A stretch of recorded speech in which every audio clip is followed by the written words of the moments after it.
Well, ladies and gentlemen, we'd like to welcome you to the RAF-based Richmond Air Show today for a very special event, which is the 100th anniversary of RAF-based Richmond. My name's Flight Lieutenant Greg Hinksey, and my co-commentator here today is Pete Anderson, Ando. It's been a big day of aircraft action. Absolutely, and we've got a lot more to come. With the C-130J Hercules coming through, and we're about to see our first display of the day. Looking forward to it, and to introduce 37 Squadron commentator, Squadron Leader Jacob Ralph, the XO of 37 Squadron. It's a fantastic aircraft, Hinksey. It's a huge beast. It's really powerful. Even though it's a big, bulky airframe, it's really responsive, and you can really throw it around the sky. And you can almost land it anywhere. It is. You can land it on dirt strips. You can land it on unsealed runways. We can land it at night using night vision goggles. It's a really versatile airframe. And the great thing is, you can. The weight of the aircraft is 79,000 kilograms. That's a lot of aircraft to take off. It is. It's almost 50 tons empty. And the speed of the aircraft, it's 643 kilometres per hour.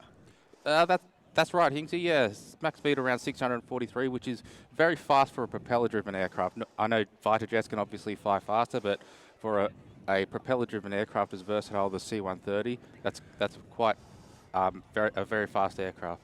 Now, we're only moments away from the first display here at the RAF-based Richmond Air Show. Of course, today it is the C-130J Hercules, and here it is coming through. Okay, ladies and gentlemen, as you can see, we've got the C-130 coming in for its second pass. That aircraft is now doing 250 knots at 250 feet AGL in a gentle right-hand turn. Running in, we have Trains as captain in the left seat, Brojo as co-pilot in the right, and our two loadmasters are Monty and Taylor down the back. So Trains is a Western Sydney local, and I've got it on good word that his wife and daughter, as well as his mum and dad, are in the crowd today watching the display. So it's a very proud dad moment for Trains. Brojo originally hails from Grafton in New South Wales. Taylor grew up in Darwin, and Monty is from Rochester in Victoria. So a big shout out to anyone who's travelled from any of those locations to come to the air show today. Now, Squadron Leader Ralph, the great thing about 37 Squadron and, of course, the Hercules family, I guess we can say, it is a real family environment.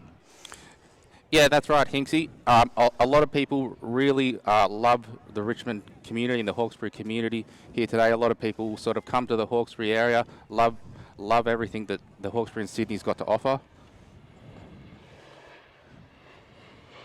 And they stay for the long term, which is fantastic. Squadron Leader, you've got about 3,000 hours on type. Is that typical of most of the pilots? Well, Ando, would you believe that some people have actually got more than double that? So, I'm kind of somewhere in the middle. A lot of people have got a lot more than I do. But 3,000 hours, considerable experience, obviously, here and overseas, because these aircraft are used for not only military operations, but also humanitarian. That's right. It's a very versatile aircraft there, Ando. As everyone is looking to the south there, we've got Trains repositioning for his second pass. He's in a 45-degree angle of bank turn to the left. What he's going to be doing, he's going to be positioning his aircraft and configuring it in the landing configuration. So he's going to be doing a low and slow pass with the gear down and the flaps at 100%. So this is a great opportunity to get some really good photos when the aircraft's nice and low and slow. So when we talk about payload of what the aircraft can take, obviously it sits in the middle between the C-17 and the C-27J Spartan. What sort of cargo can you carry? Well, down the back, it's really a blank canvas for us. So we can configure the aircraft in a variety of different configurations. Today, we're going to be doing some airdrop demonstrations for us, but, we might be able to take a vehicle, we might reconfigure the aircraft to drop some paratroopers for us, or we can even reconfigure the aircraft for a mobile hospital in the background, in the back of the aircraft there. And you do work quite closely with number 3 Aeromedical Evacuation Squadron, which is based here at RAF Base Richmond as well. That's correct, Hinksey. So for everyone's awareness today, we've got an aircraft set up in a mobile hospital configuration for you. So 3 AIMs, as we call them, they're down the back. as well, and so you can have a chat to some of the medics and the doctors there as well, and ask them a little bit about their role. And they've got an amazing training area for 3AIMS and the teams that work in the back. It's called the Blue Room, where it's full virtual reality so that they can get the experience of, working with patients in the back of a Hercules. So then when it comes to the real thing, that they are very experienced and able to operate under these conditions.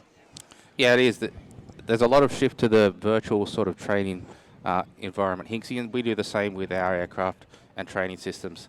So what sort of training would go into today's display? Like how many simulator sessions, and obviously you would do rehearsals? It's a very complex workup for Train, so he's put a lot of time and effort into developing this profile for us. There's a lot of safety oversights, as you can imagine, and a lot of rehearsals. So he's been working up to this for several weeks before the air show today.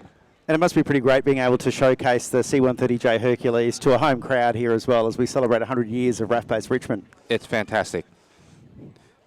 Okay, so running in now, we've got trains coming back in. If everyone looks to the north, which is kind of, if you're facing the mountains, sort of look to your right. If you look to the back of the aircraft, you'll see you've got the ramp and door open. And if everyone looks really closely, we will see the Loadmasters at the back waving. So if everyone give them a big wave, because they can see everybody on the ground today. Loadmaster has an incredibly responsive job for the operation of the aircraft. Can you tell us a little bit about that? The Loadmaster is a very skilled categorization for us. As I said earlier, Ando, the back of the cargo compartment is pretty much a blank canvas. So they've got their sort of workspace that they need to reconfigure to carry whatever the mission needs, whether that's, as I said, a hospital configuration, could be carrying some vehicles, or we could have to rig the aircraft for an airdrop. So if everyone looks to the south now, you'll see Trains repositioning. He's still got the ramp and door open, ladies and gentlemen. So I've got a bit of a surprise for everyone today, especially for the boys and girls here. We've got a special delivery coming in. I can guarantee you this is better than anything Santa Claus will deliver to you, ladies and gentlemen. We're going to see what's called a helibox drop. So Trains is repositioning himself in for the run-in. Okay, he's really sweating the numbers here. As you can imagine, maneuvering a bulky big platform like the C-130 requires a lot of concentration. So he's really there sweating the numbers, 200 feet, checking his speed. The Loadmasters are poised down the back, ready to release on his command. So everyone look at the back of the aircraft.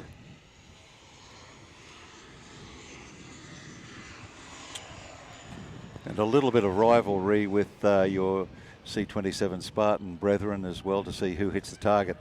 That's right. And so, ladies and gentlemen, I've got it on good word that there's some goodies for the kids in those two payloads there. So if everyone sticks around, I believe the C-27 will be dropping one of those later. They normally miss the target, everybody, so you might be waiting a little bit longer to get there. There's always that friendly rivalry between squadrons there. I'll probably get some flack from the XO of 37 Squadron next Monday. The Hercules has been operating in Australia here at Richmond since 1959, and we were the first foreign customer for the aircraft. That's right, and so we've been operating the C-130J since 1999. Previously, we've actually 37 Squadron has been a transport-focused aircraft throughout its history. We've operated 3 models of Hercules, the C-130E, H, and from 1999, the C-130J. Of course, the squadron's got an incredible history that goes back to 1943 during the war years, when it was formed as a transport unit flying the C-47 Dakota. That's right. So we've flown the C-47 Dakota as well as the C-60 Load, which is a World War II era transport aircraft. It's an amazing aircraft, though. For an aircraft that's operated for that long, as Ando said, since 1959, to see it still flying and being an important part of the defence community, it's still in 2025. Yeah, that's right, Hinksy. And I've got great news for everybody here. If not, the Royal Australian Air Force is actually ordering 20 new C-130J models, which will be delivered in the future. So this aircraft will be flying for many years to come. All right, ladies and gentlemen, so that pass there was a pass at 60-degree angle of bank turn, 210 knots at 250 feet AGL there. So obviously we're talking the max speed being 643 kilometres per an hour. What would that be in knots? 643 kilometres an hour. You're probably looking at about 320-ish knots Right. there, Hinksy. So that would be normal travelling speed for the C-130J? Yeah, that's about the normal travelling speed. It's slower than a passenger aircraft, but as I said, we're far more versatile. So, you know, your passenger aircraft won't be asked to land on a dirt strip and deliver troops and cargo. Ladies and gentlemen, if you look to the south here, we've got Trains running in for his final pass. His 60-degree angle of bank turn. He's going to be speeding up to 250 knots. Here we go.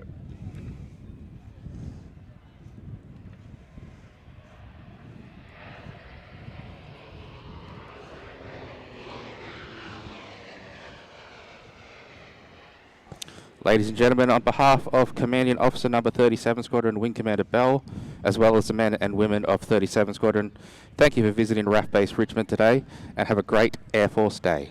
Squadron Leader Ralph, thank you so much for joining us and sharing with us all the C-130J Hercules of Number 37 Squadron. Ladies and gentlemen, a round of applause. Now, a lot happening here at RAF Base Richmond today, and a really historic base too, because obviously we are celebrating 100 years of RAF Base Richmond. And it's a huge anniversary, and I'd like to make welcome in Squadron Leader Eamon Hamilton, who has been part of the fabric of RAF Base Richmond for many years.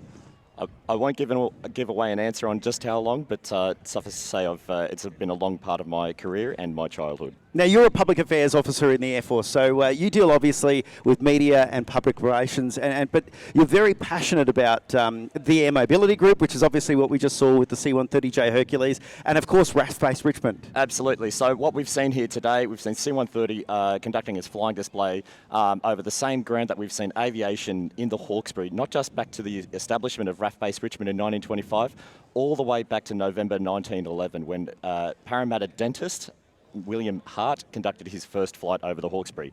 He was on a flight from a flying ground in Penrith that he was trying to set up a flying school, but when he flew over Richmond and the local area here, he saw there was a council common called Ham Common, which is like an open ground for cattle grazing and or other community use.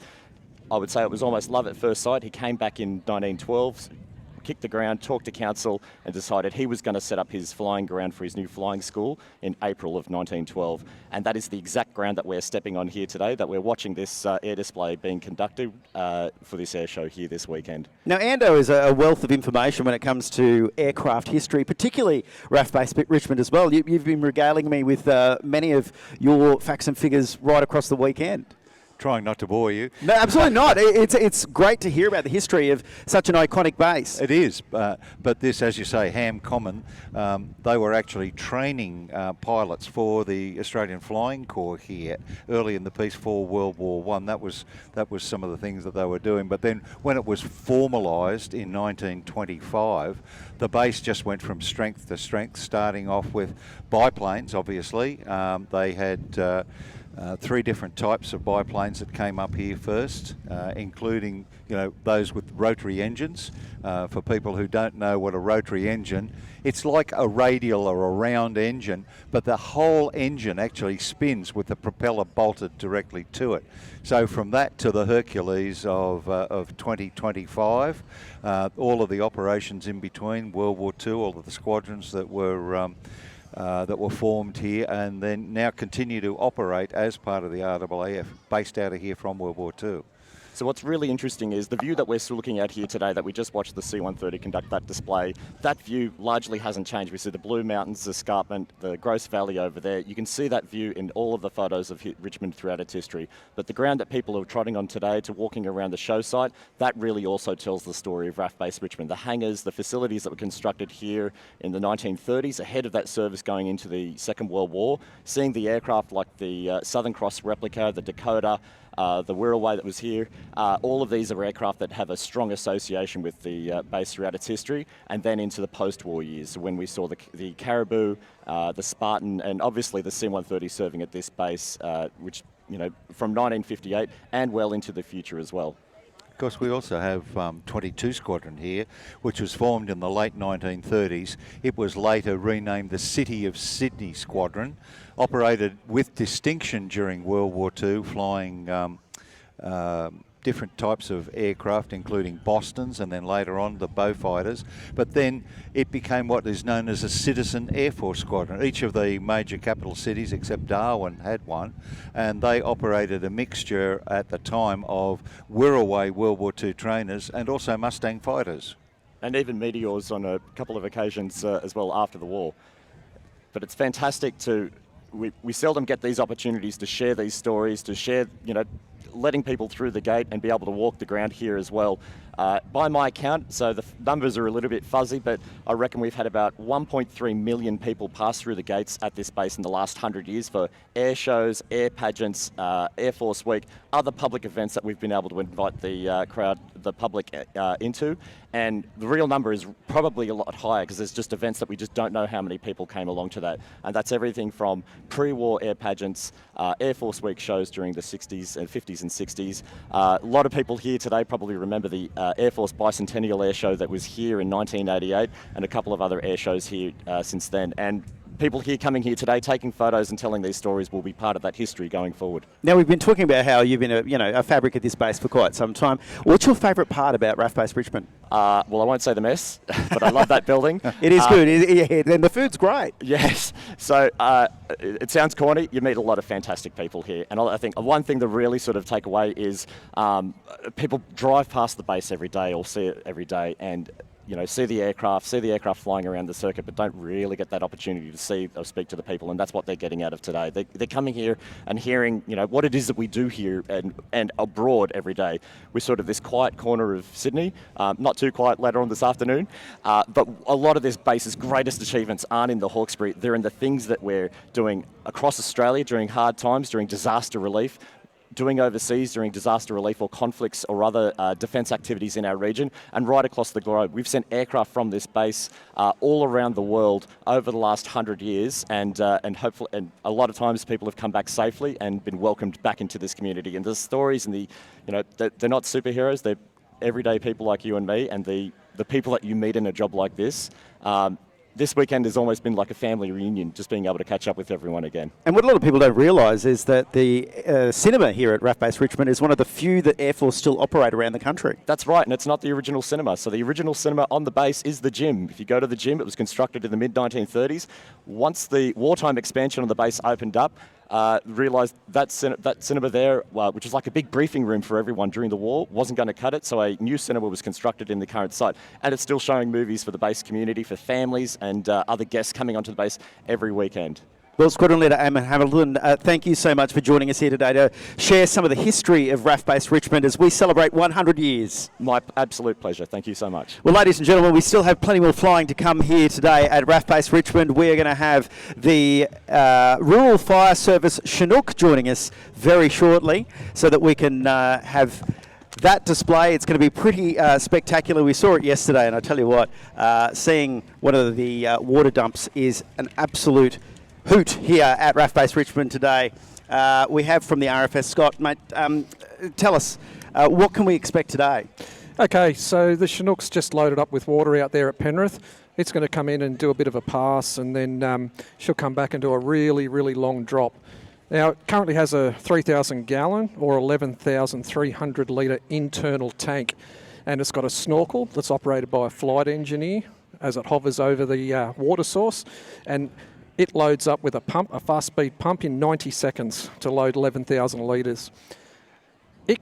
The engineers can actually filter and adapt the dispatch of that water depending on what sort of terrain it's got. So we can dial it right back and get a really, really long drop for light fires, or we can dial it right up if we're in really, really heavy scrub. And we can just see in the distance the Rural Fire Service Chinook coming in now. Yep, she's coming in now from the south there. And she'll come through and do a pass right in front of everybody, and then it'll turn around to the north and come and do a display drop. I noticed, Scott, with regard to the rotor blades, they are painted up on their upper surfaces, so they are highly visible when down low in smoke on operations. Yeah, absolutely, Ando. It's an imperative that these aircraft are operating at so low altitudes that other aircraft, they need to be visible. We need to be able to see them in the conditions. There's that wok, wok, wok of that advancing rotor blade. Yep, those rotor blades, you can usually feel them before you can hear them. So currently we've got Mark and John, the pilots, and a flight engineer, Jake, in the back. And you'll be able to see Jake in the little square window on the side as they turn around and come and perform the drop. Now tell us a bit more about the Chinook itself. Where did you get it from? So the Chinook is an ex-US Air Force Chinook, and it was purchased by Colson's and turned into, it was just a bucket machine when we first had it. And we purchased that off Colson's, and last year they built a tank and installed a tank, which is fully removable within 4 hours.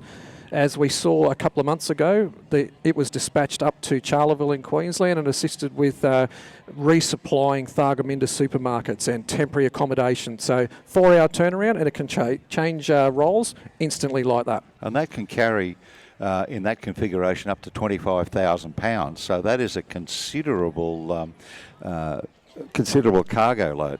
Oh, absolutely. So fully loaded, 22,650 kilograms. It's a big, big machine. So some of the other stats on it, it holds also as well 4,000 litres of fuel, and it has a team of engineers in the background. Today we've got a team of Heather, Brady and Finn, all keeping this machine in the air. And there's the water drop there. So that's about, you were saying 11,000 litres? About 11,000 litres today that's dropping, and it just keeps going and going and going. And they can adjust that drop rate as well. Yeah, absolutely. So that would have been probably what we call a coverage level 2. Right. And we'd use that in open grass fires where there's not very thick foliage, and that way we can stretch that out to quite several hundred metres. However, if we're in the eucalypt forest, we dial that right up to probably coverage level 8. When you've got a crown fire. Yeah, absolutely, and it puts more concentration of that water into the one spot. So Mark and John are going to bring this around and do a bit of an acknowledgement to the crowd. As we know, fixed wings do a bit of a dip of the wings. They're actually going to do a nod towards the crowd. I don't think I'd ever get bored of that noise. It's just a beautiful sound. A sound and the feeling through your seat. So do you fly in the aircraft much? Not in this one. I fly in the fixed wings. Yeah. So this, with the tank and being ex-military, it is a restricted aircraft. So it's mission critical cruise only. There's a bit of a nod from the pilots and crew up there. And you'll see Jake giving a wave out that little square window behind the back there. Give him a wave if you can see him. There he is. He's giving you a wave. Give him a wave. So it's a really powerful machine. If we've got a close water source to a fire, it can deliver an unbelievable amount of water and a big hard hitting. With that uplift rate of 90 seconds, that is absolutely incredible. And to think that these in the military, particularly the RAAF, they were designed to replace the DC-3. And I know that the DC-3s have been used for sort of dusting and spraying operation. But I don't think they were ever used for anything like this. No, this is definitely pioneering for firefighting. And look, the Chinook's based right here in Richmond, which we've had a fantastic relationship since 2015, where we've had in the 1920 season up to 7 large air tankers based here. So all our fixed wing are based here, and our 6 helicopters are staged all over New South Wales. And that includes the 737. 737's usually here all year round unless it's deployed overseas. It's incredible to think that Coulson is worldwide with firefighting and have developed a lot of these technologies themselves. Yep, that tank system in the Chinook is exactly the same as what's in the 737, which is exactly the same as what's in the Herc. They're just different sized tanks, So and all the all switches- computer controlled. All switches, clocks and dials for familiarity between the different types that are using them. And a lot of our pilots are all cross-trained in different aircraft, so if they're using the same system in each aircraft, it's safety, safety, safety. It really is a game changer, isn't it, having aircraft fighting fires? You know, you think back, 20 years ago when we didn't really have a lot of that in Australia. Oh, absolutely. This Chinook that we deployed last year, and the last couple of years actually, in the big fires, it just delivers a large amount of water and just really impacts that fire like you've never seen before. And you think of the lives and the stock and the housing that has been saved by the use of these different appliances and how that technology is ramped up. Oh, absolutely. And they can all take retardant, gel, or just water. Right. So they're multiple. And you've got a number of different aircraft people can check out here today at the RAF Base Richmond Air Show too. Yeah, absolutely. We've got one of our Cessna Citations, and that's used as like a bird dog lead plane for the large air tankers, and aerial imagery that can take scans of the fires and get that data back to the IMTs within a couple of minutes. We've also got one of our Bell 412s that's set up for rescue winching, search and rescue camera. So it's the company and the RFS have really diversified in what they are able to achieve. Yeah, absolutely. And other than the Chinook and a couple of the other, if they're not restricted aircraft, they are all configured for multi-role missions. It's pretty exciting to see that aircraft here today, sharing what you guys do out of RAF Base Richmond. Thank you for joining us here today and showing us the importance of what the Rural Fire Service do, particularly with aircraft operations. Thank you. And can I say, from all of the people here who have been saved, all of their properties been saved, a great thank you. Thank you. Thank you very much. We're only a couple of minutes away from our next handling display. We're going to be seeing the E7 Wedgetail coming through from number 2 Squadron. Now, Ando, there are a lot of ground displays here at the RAF Base Richmond Air Show that you can check out here today. Everything from our military working dogs.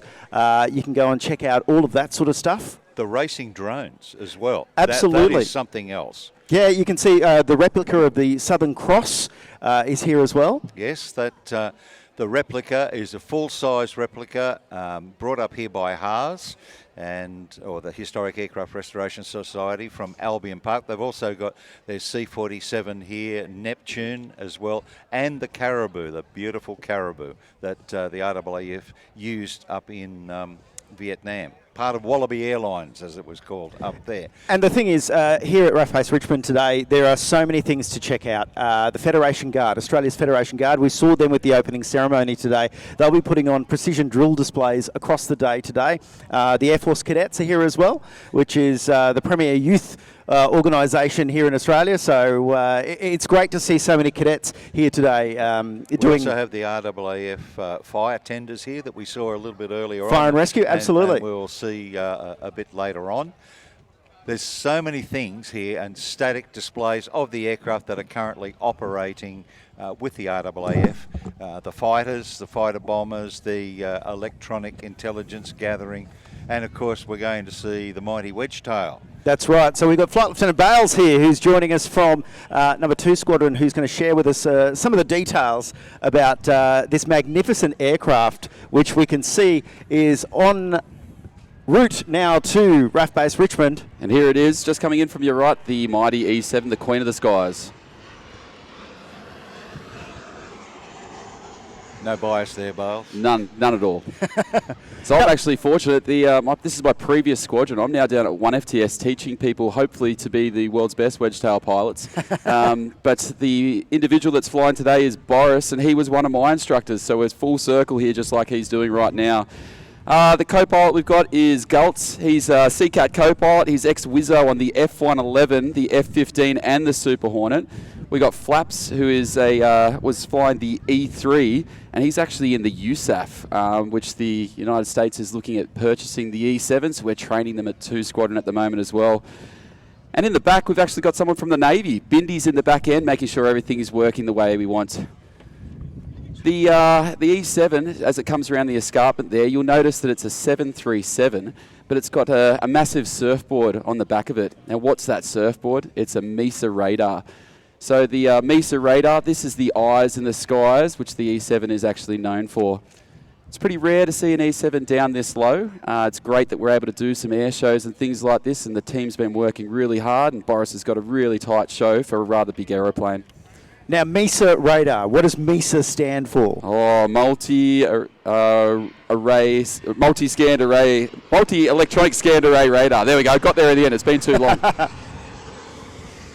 Now, it really is amazing to see a modified commercial aircraft providing such an important capability to the Air Force. It is, and something Australia should be really proud of is the Wedgetail program. We actually designed and developed it ourselves. So it's an American aircraft with an American radar, but we were the ones that used the brain power to put that radar on this aeroplane.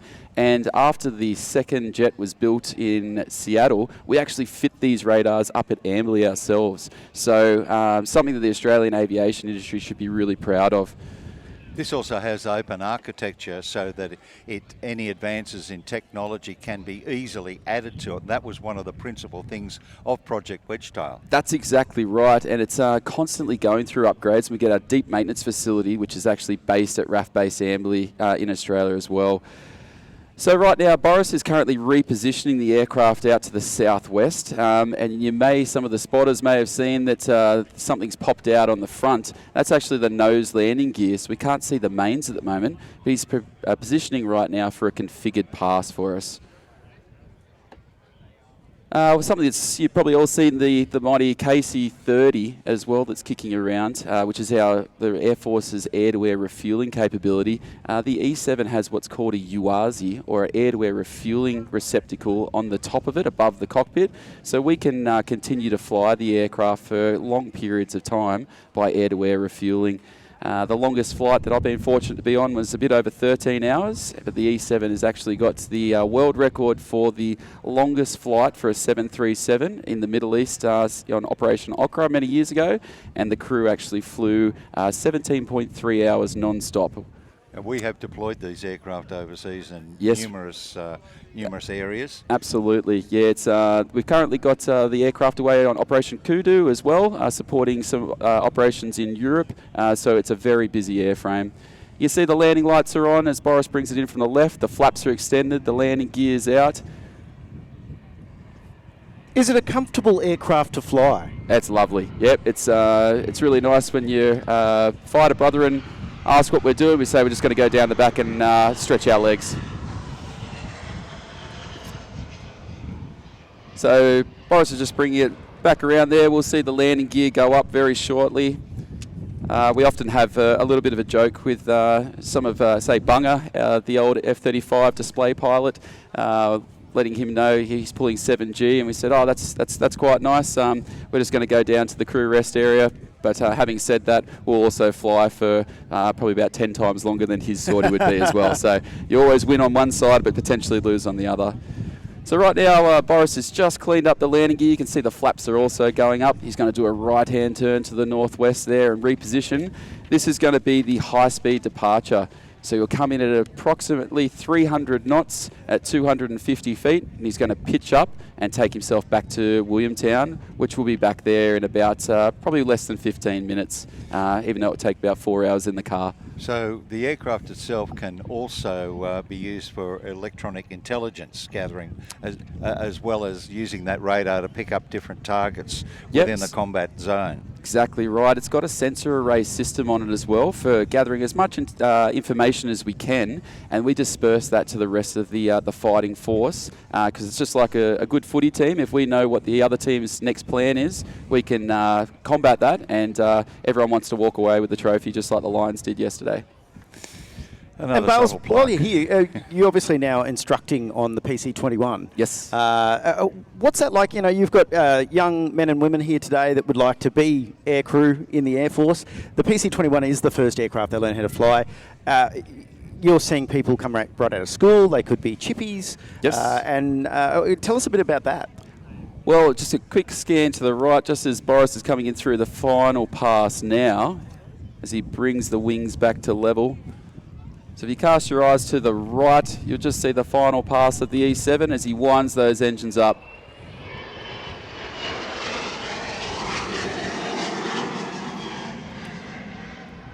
And a huge thanks to 2 Squadron and their CO, Wing Commander Sam Thorpe, for allowing the aircraft to come down today. It's great to see a big aeroplane like that do what it's just done. In regards to flying the PC-21, if you're here today, you're at the right place. Step 1's done. You're showing an interest in aviation.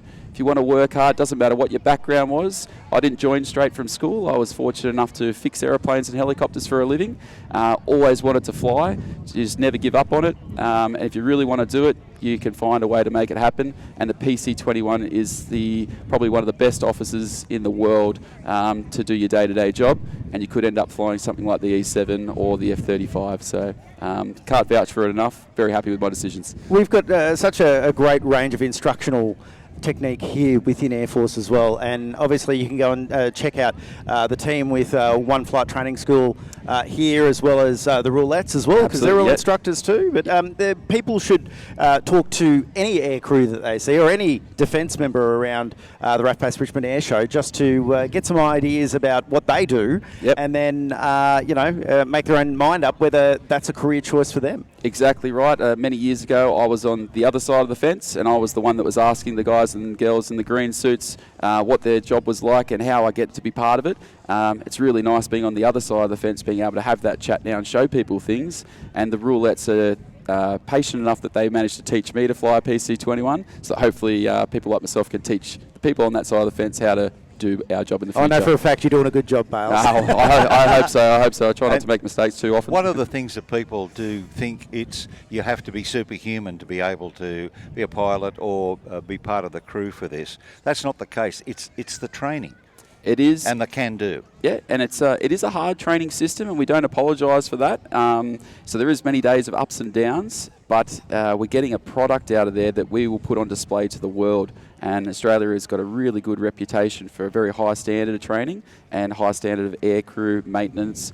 So we want to keep that. So that's why we push people quite hard, especially in that early training time, so that's your second nature and you're used to just going out and going for it.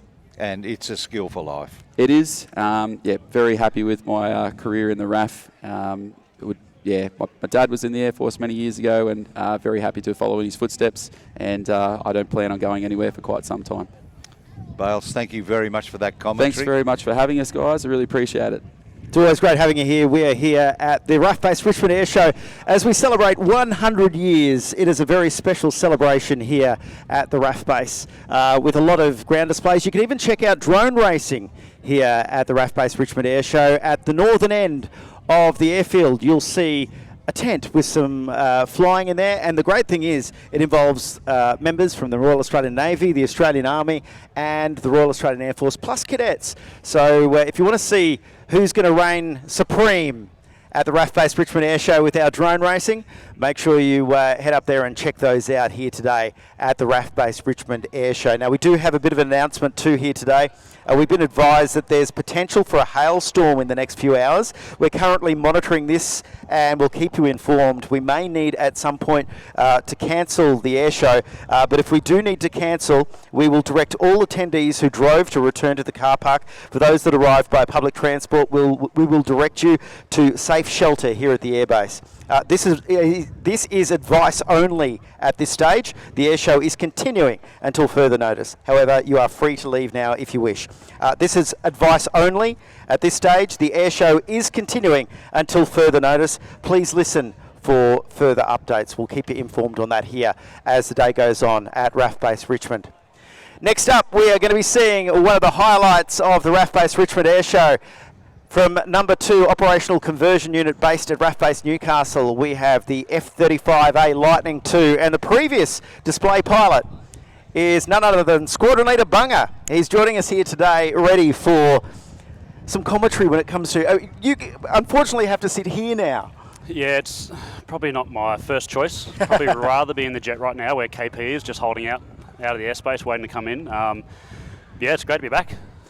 When you were the display pilot for the F-35, obviously you have a bit of say in how the display looks. What was going through your mind when you were like, okay, I want to do this, this and this? Yeah, so I had the privilege of coming up with the display that KP is doing today. And it was a mix of the USAF, US Air Force F-35 display and then our Classic Hornet display. So I got the chance to watch the F-35 display normally every Friday. The base I was at in America was where they practiced. So I took the elements that I liked from that one and then our Classic Hornet and then said, okay, these are my manoeuvres I want to get in our display for Australia. Didn't want to directly copy the USAF one. And then I spent weeks just working in the simulator, trying to figure out which maneuver then connects to the next one. A good example is the high alpha slow pass. You can't do that at the start, you're too heavy. If there's an emergency, you don't have enough power to actually get away from the ground. So that has to be near the end of the display when the fuel weight's a lot lower. So that was pretty fun. Got to practice all these sort of different takeoffs throughout the week, all the weeks that I was designing the display. So just trying to find what's going to work better for the crowd, different airspeeds, alpha. It was actually a really good couple of months of just practicing, and once I came up with it, wrote it all down. It's about a 10-page document of exactly what you're doing with your throttle, your headings, your altitudes, all that sort of stuff. Practiced and practiced in the simulator till it just became natural, didn't have to think about it, and then from there took it to the aircraft once it was all approved. Start up at around 5,000 feet altitude as the simulated ground. Do that a couple of times, work down to 2,000, down to 1,000 feet, down to 500 feet, and then finally down to the final display altitude of 200 feet. That's quite low, particularly for a fighter aircraft. Yeah, certainly. The thing that I'd never done before was fly upside down at 500 feet. So that was really strange the first time. By the end of my time, when you're looking up and there's the ground. Yeah, like we do. Normally we can low fly down to about 150 feet in general tactics, so being at that low, but just to be upside down, even though I was still up at 500 feet, it is a weird feeling. Became normal by the end of my tour, but yeah, I still remember that first time I did it. Well, we're about a minute away from the F-35A Lightning II coming in. Just a reminder, ladies and gentlemen, it is going to get very noisy, so if you do have hearing protection, now is the time to put it on, because the F-35 is quite a loud aircraft. Yeah, it's the loudest fighter we've got. It's not that noisy in the cockpit, like we don't hear the afterburner, but it's probably the good thing about being on the ground now is I get to listen to it. It's quite impressive, but the engine is so powerful. I tell people that you can be down low level at 250 knots, you light the afterburner, you struggle to keep your head off the head box, and it just keeps accelerating. You get to sort of 500, 600 knots, and it's still going. And you have to come off the throttle so you don't go supersonic, especially if you're near land. I guess the best way I could describe the F-35 is it sounds like it's tearing the sky apart. Yeah, it does rattle you. Here he is.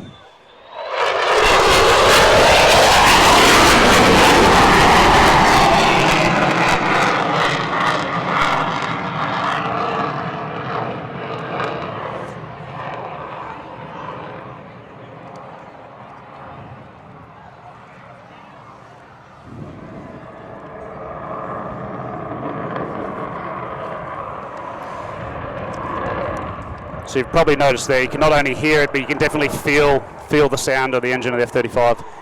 So KP is going to come down about 350 knots now. It's going to do max sustained turn, height about 5G throughout this manoeuvre.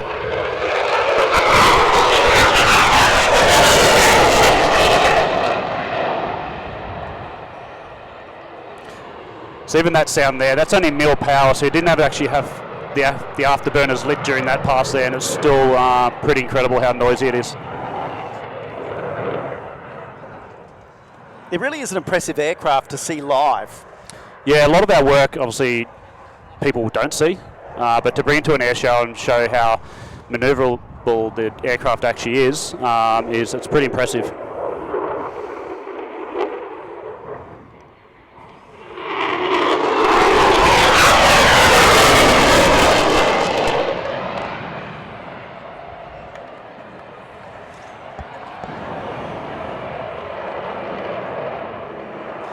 The aircraft is pulling streamers off the wingtips, and then they produce something that's called ecto. Can you explain what that is? Yeah, I like to keep it simple. It's basically making clouds.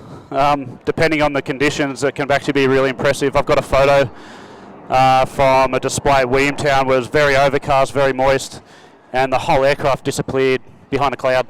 You can just see the afterburner poking out from behind. It's pretty cool. Because we've had a couple of questions from the crowd actually yesterday.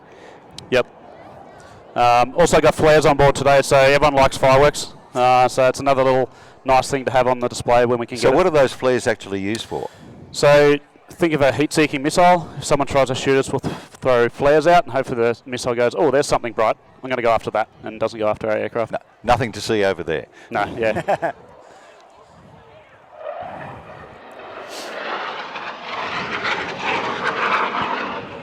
That manoeuvrability, it just looks so smooth in the air. Yeah, and it's a very slippery aircraft, so it's got a huge motor, can get fast quick, but then you go idle and it just wants to keep sailing at that speed.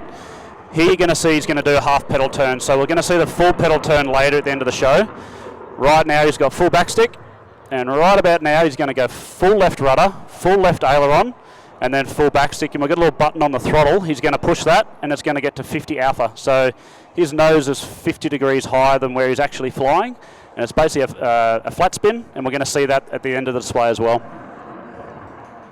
It does really have some incredible power, this aircraft. Yeah, and you can feel it. You can feel the power of the jet. What is it like flying it? Because obviously you take off in a fighter jet and you push back into the seat. It's an amazing feeling. It's a good office. Scenery is always changing. It's a great place to work. So configured pass here from KP. He's going to get the gear down. All the boys and girls can give a big wave, both hands. Wave to KP. Up, yep, there he is. He's waving back for you now.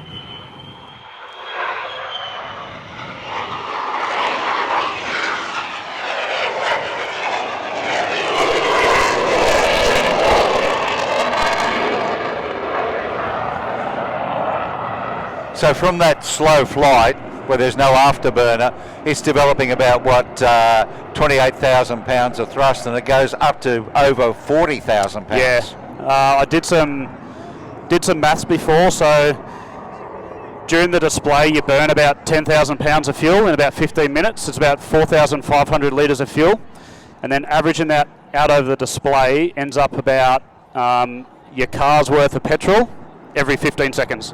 Whoa. So I hope we're lucky we don't have to pay the petrol bill. Now, part of the stealth characteristics of this aircraft are that it has internal weapons bays. Yep.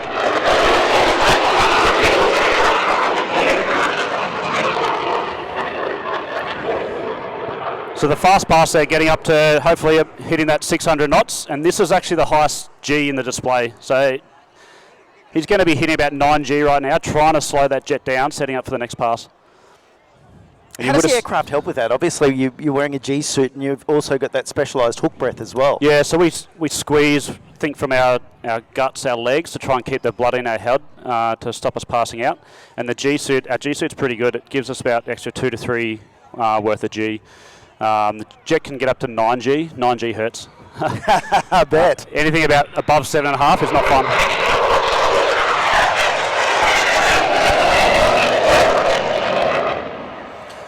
I remember doing 6.8, and that was... So all of these manoeuvres are part of what you could be using for air combat manoeuvring. Yeah, the manoeuvrability is...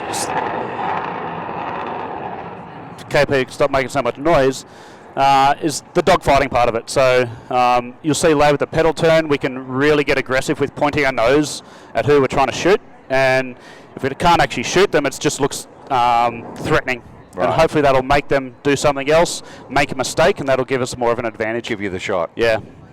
So he had his weapon bay doors open before. We can carry 4 missiles internally or 2 bombs, 2 missiles, or sort of mix of a combination of that. So day to day, they're, or 90% of the time, they're closed. Every time we drop a missile or drop a bomb or shoot a missile, doors quickly open, weapon comes out, and they close up again. But while it's out, it increases your radar signature as well. Yeah, so we're all about stealth. We want to keep it all buttoned up, as we say, because as soon as we open our doors or do something, we're going to be seen.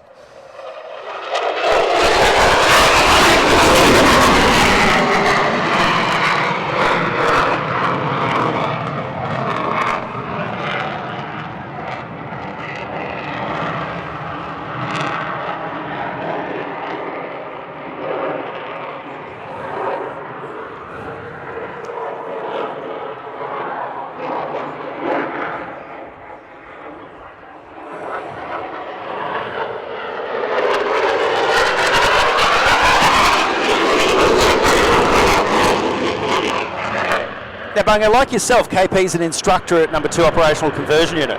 Yeah, so normally the display pilot, or 99% of the time, is an instructor at 2SU. So KP's been on the jet a couple of years. Just as I'll sort of finish up my time, he just posted into the squadron.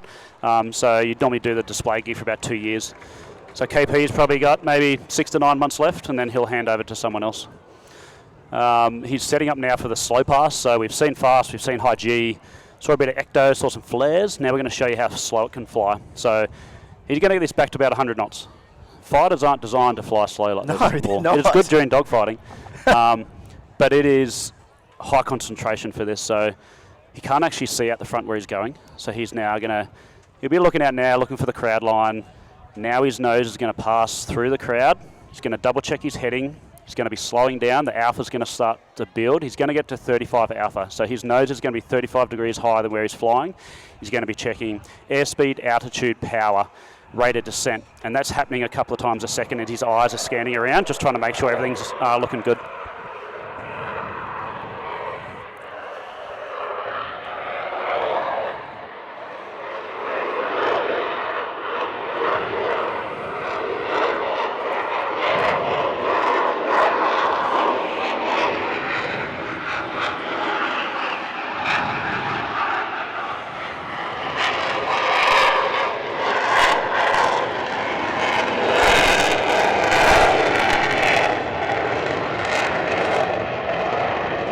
Now he's got the afterburner lit. He's using that pure thrust to accelerate and climb away from the ground.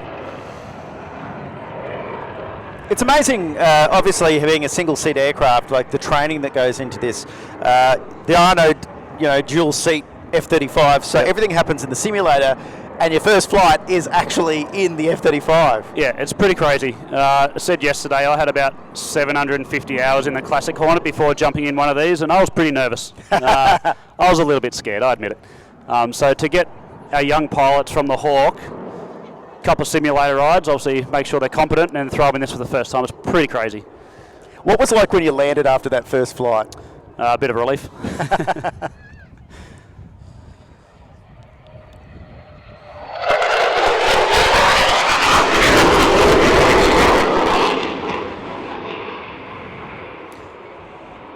So you can see our little streamers coming off the wingtip there.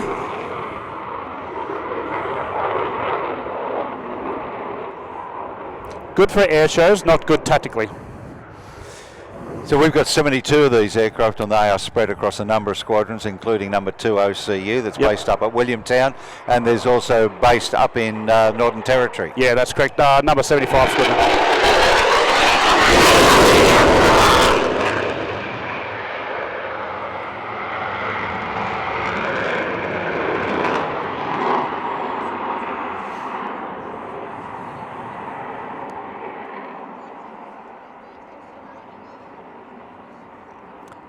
As I spoke about before, now KP is going to set up for the flat spin. So we call it a pedal turn. It's going to set up about 420 knots. He's going to pull up into the vertical, and then when he gets to about 4,000 feet, he's going to roll on his back, and then he's going to park all the controls in the corner. He's going to push the little extra button on the control stick. The jet's going to go to 50 alpha, and he's going to do a full 360, basically a flat spin.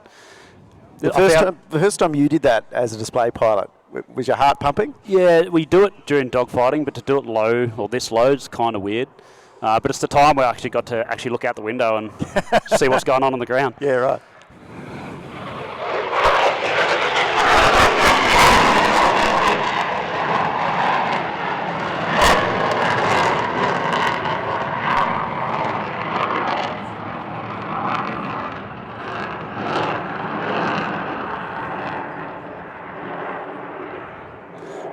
It's amazing the way it seemed to skid around in that loop. Yep. Yeah, it's pretty fun to do as well.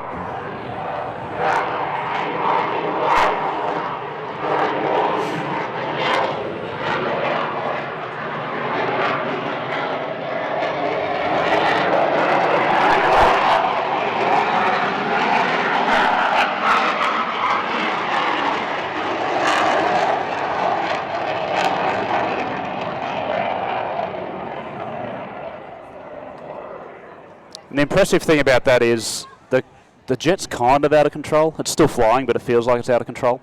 As soon as he's done, he's like, I want to fly now, release the controls, jet starts flying again. Right. And it's back to a normal aircraft, as you'd say. Because that's one of the key things about a fighter. It has to be able to be unstable to 100%. Do what you need to do. Yeah, it's the computers that fly this aircraft. We tell it where we'd like it to go, then the computers do all the magic in the background to actually make it happen. and you've got the weapon systems and the radars in there, plus this special helmet that you use. Yep. You are able to basically look at a target or what you think may be the target, but the computer can also say, that's not your threat's coming from over there. Yeah, we get a lot of information.